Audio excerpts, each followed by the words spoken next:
Christian Andreo of Meridian, Mississippi, attended Northeast and Lamar schools. He was a smart, fun-loving child, a friend to many, who had never really met a stranger. He would quickly charm anyone with his personality and genuine love for everyone. And if only once that had changed, things would be so different for the Andreacchios. Wow, so many have been dreaming for an easy handout. Christian was dreaming about a life working out on the water on a tugboat, not following the typical college dream. He went straight for his passion. Tugboating, a necessary part of the industry, helping enormous ships and barges make their way through challenging waterways. If the freedom out on the water didn't grab his attention, the pay would, setting him apart from a lot of young men his age. Christian had an insatiable drive for success. He wanted to become the youngest tugboat captain at Vicksburg, Mississippi's Magnolia Marine. Christian, the life of any party, liked his girls, and the feeling was mutual. A huge flirt, a social butterfly, with no shortage of friends. Christian's family's concerns started after he started seeing a newly found interest, 17-year-old Whitley Goodman. She was a cute, sweet, little blonde girl, Christian's mom would describe her, seemingly putting on such a good facade that his loving family would allow her to move into their house. Allegedly, Whitley would explain how chaotic her child life was, a life that Christian's loving nature may have wanted to save her from.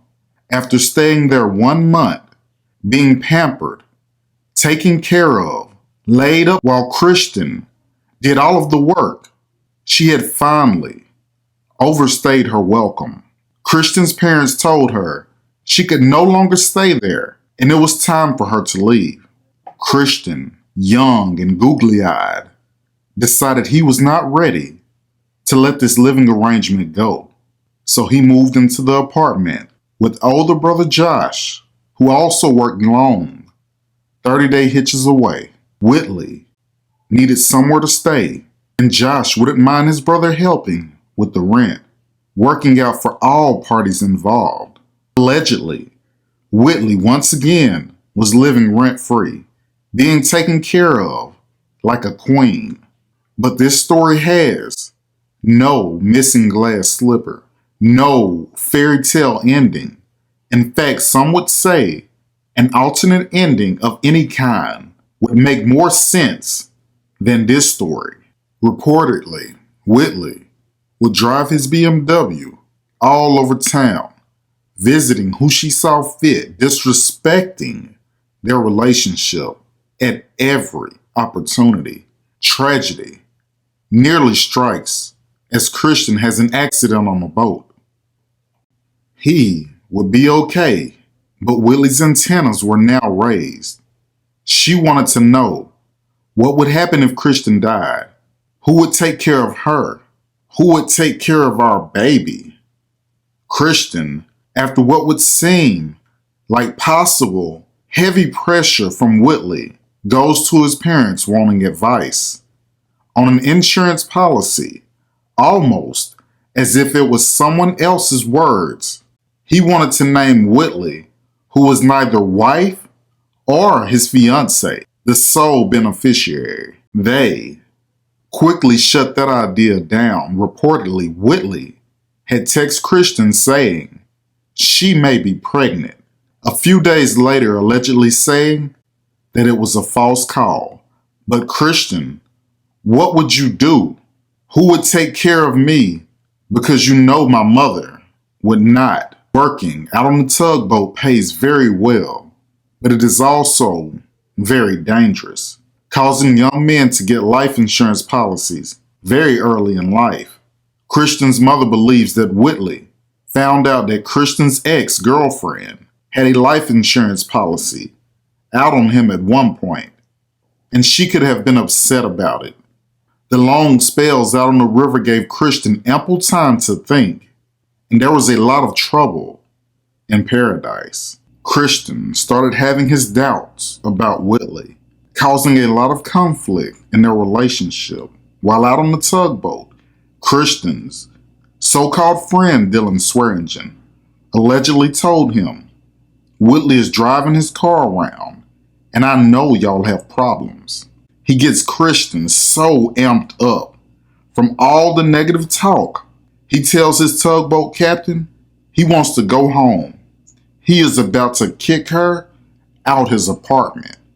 And on February 25th, 2014, his captain gives him permission to leave. On February 26th, early in the morning, Dylan would pick him up and drive him from New Orleans all the way to Meridian. 6 hours after Christian gets dropped off, his dad gets a call no parent should ever receive from his father while they were eating, saying he needs to come home now. Something has happened to one of his kids. They just knew it couldn't be Christian. We just talked to him this morning. When they arrived home, the police showed up, holding his driver's license, confirming it was indeed Christian. This video seems to immediately paint the narrative. It was a suicide. Christian. 911, where's your emergency? Ma'am, we've had a suicide. You had a suicide? Yes, ma'am. Okay, what's your address? The Woodland apartment. You don't know how, there's no weapons or anything? I think he shot himself. Okay, you think he shot himself? Yes, ma'am. I left to go to the store, and he went to the bathroom. I thought he was taking a shower. Okay, did he say that he was going to do this, or? No, ma'am. Okay, she's not, okay, just try not to touch anything, okay? Whitley. Is she up with him? Come down here. They don't want you to touch anything. Come on. Just try to, if it's... Come here, Whitley. Come here. Along with other influences, Meridian police officers arrive at apartment 801 in Meridian at 5:05 p.m. 30 minutes later, they were pretty much done with their investigation. Allegedly, when Chief Lee entered the apartment, he told the deputies, "Shut it down. This is a suicide." Dylan would of course be so-called questioned by Meridian police, allegedly stating Whitley and Christian had been arguing that afternoon, reporting that Christian had pulled that gun out and pointed it at his head, asking, "Do you love me, Whitley?" A so-called friend in Dylan, yet Dylan does not find it necessary to inform Christian's family of the erratic behavior. Some would question, was Dylan a horrible friend or just a terrible liar? Meridian Police Department performed gunshot residue tests on both Whitley and Christian's hands. Both the tests allegedly coming back positive. 1 month later, allegedly, Christian's mom goes to the police chief and he reiterates Christian's death is a suicide. And that's where the conversation would start and end, refusing to discuss the case, a case millions of people believe was less than poorly investigated. This too would be so-called questioned by police. According to the Andreacchio's attorney, Dylan and Christian arrived at the apartment at or about 11:30 a.m. Only 1 hour later, Dylan is seen on bank surveillance footage trying to remove all of Christian's money. That must have been one hell of an interrogation, claiming allegedly on their way back to Meridian from Louisiana that Christian had told Dylan he wanted him to have all of his money, wanting us to believe in the impossible and forget the improbable. But we will leave that to authorities. I guess while Christian was being so generous, he forgot to give Dylan his PIN number. Some accusations allege Whitley may have thought she knew the PIN.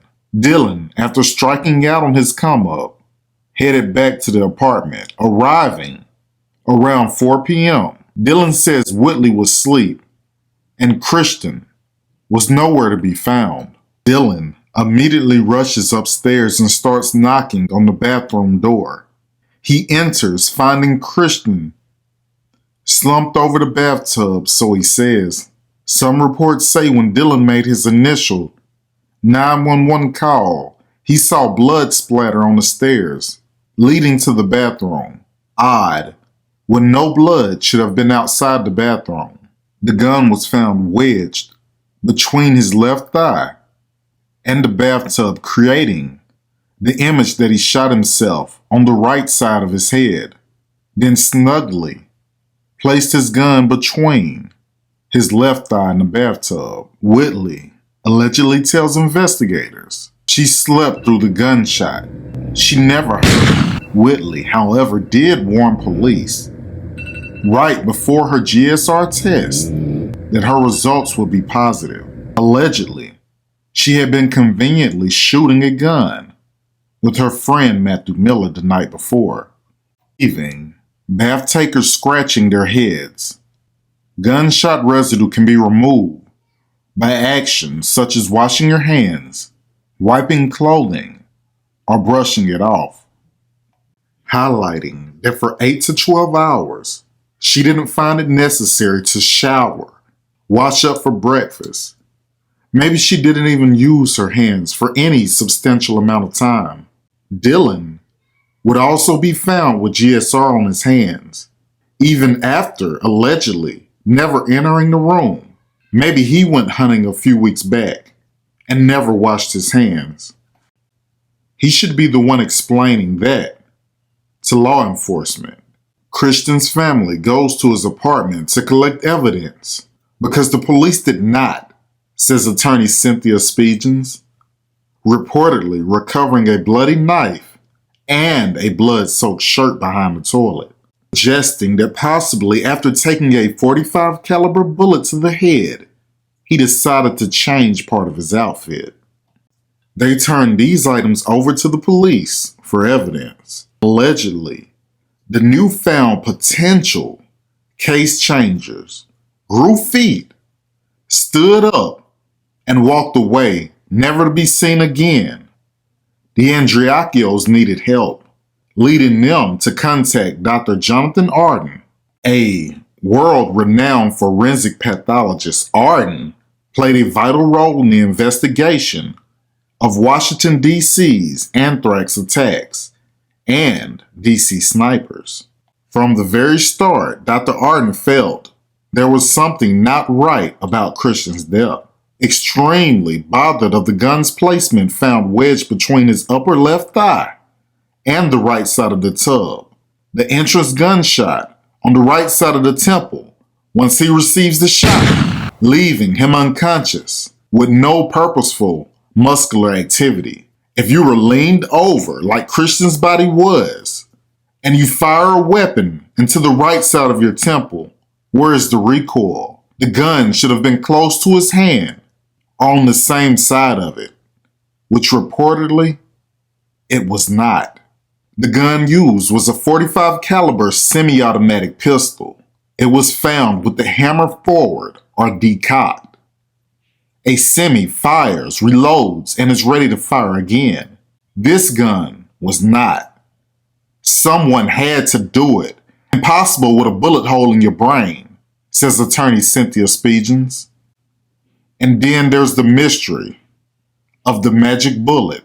The bullet itself was very problematic, says Dr. Arden.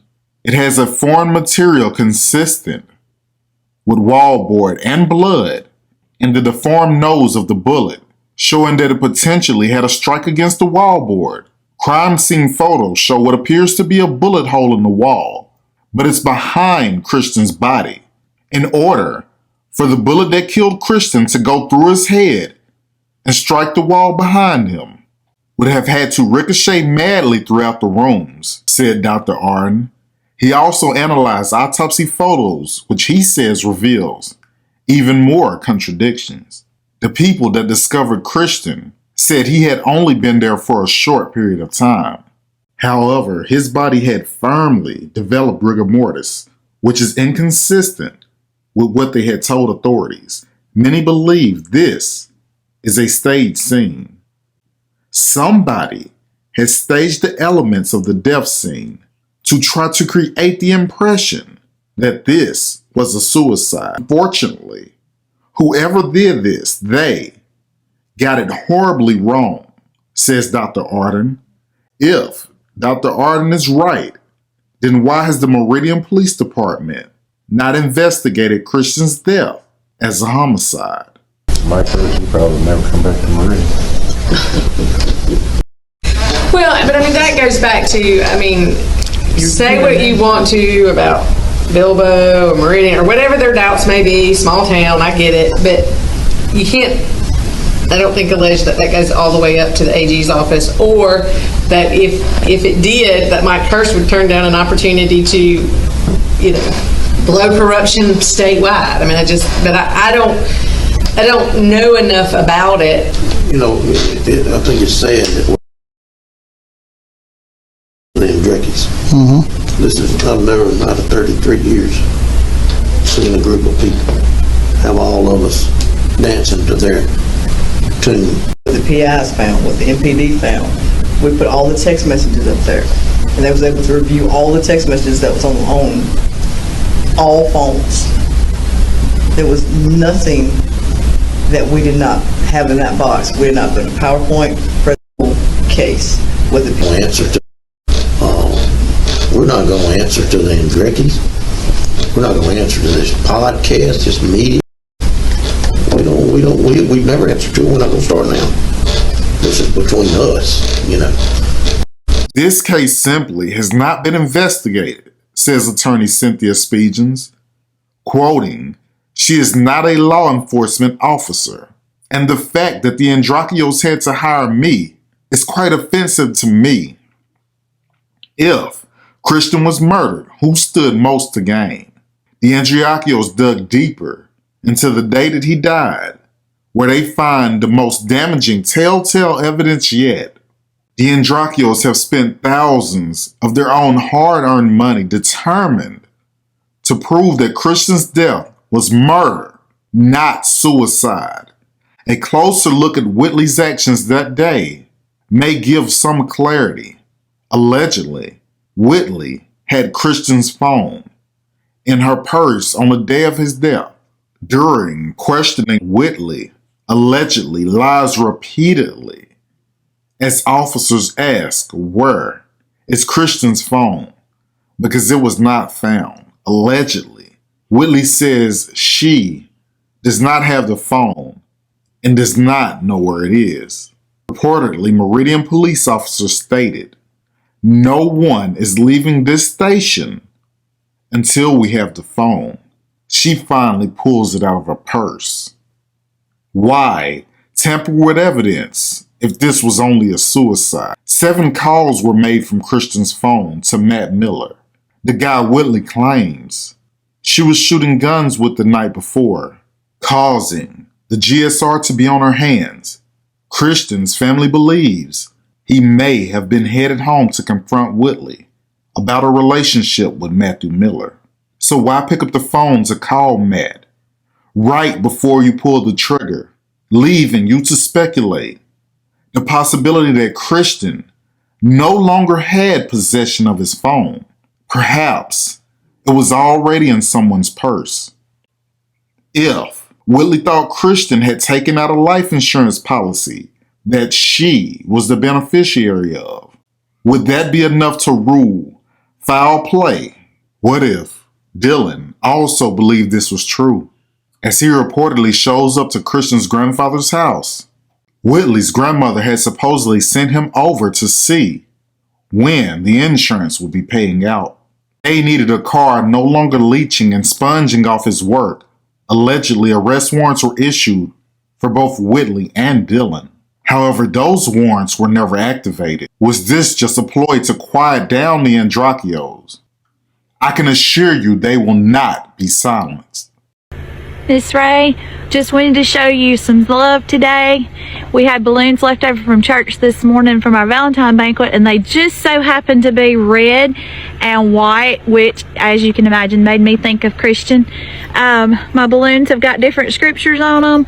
They say justice for Christian. This one says support from Calumet City, Mississippi. And my favorite one, Miss Ray, says respect for Ray. Not sure if you can see it or not. But anyway, here's to you, Christian, and justice for you.